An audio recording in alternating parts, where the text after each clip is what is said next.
वर्तमान समय पाणीपाग विभाग लाटेस्ट खबर अनुजाई आसुची दुईटी लघुचाप प्रभाव में राज्य में लगी रही वर्षा। यही सब जिले में बिजुली और घड़घड़ी होबार संभावना अधिक रही। बंगोपसागर में दुईटी लघुचाप घनीभूत होगा संभावना रही। यह प्रभाव में राज्य में लगी रही वर्षा। सकाळु पाग कोहला लगी रही बेले आसंता काली अपराह्न सुधा पुणी वर्षा लगी रही पारे बोली अनुमान करा जाउछे।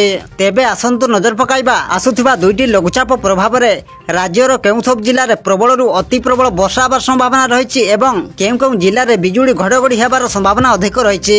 से नहीं वीडियो रे संपूर्ण अपडेट जानिबा, किंतु ता पूर्वरु वीडियो को गोटे लाइक करंतु एवं वीडियो टी को आपण मानको सांगसाथी मानकु अधिकरु अधिक मात्रा शेयर करंतु। जदि आम चैनल रे आपण प्रथम थर वीडियो देखुछंती ताहेले एबे ही चैनल को सब्सक्राइब करी पाखरे थिबा बेल आइकन को प्रेस करी ऑल नोटिफिकेशन को ऑन कर रखंतु, जहा द्वारा आगकु पाणीपाग संबंधी लाटेस्ट अपडेट आपण माने सर्वप्रथमे आम चैनल माध्यम रे पाई परिबे।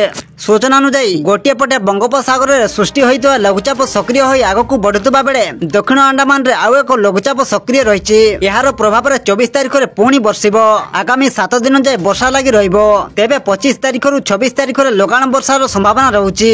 अन्यपटे दक्षिण पश्चिम में सृष्टि होता लघुचाप प्रभाव में आसंता काली राज्यर विभिन्न स्थान में वर्षार प्रकोप देखा मिलिबो।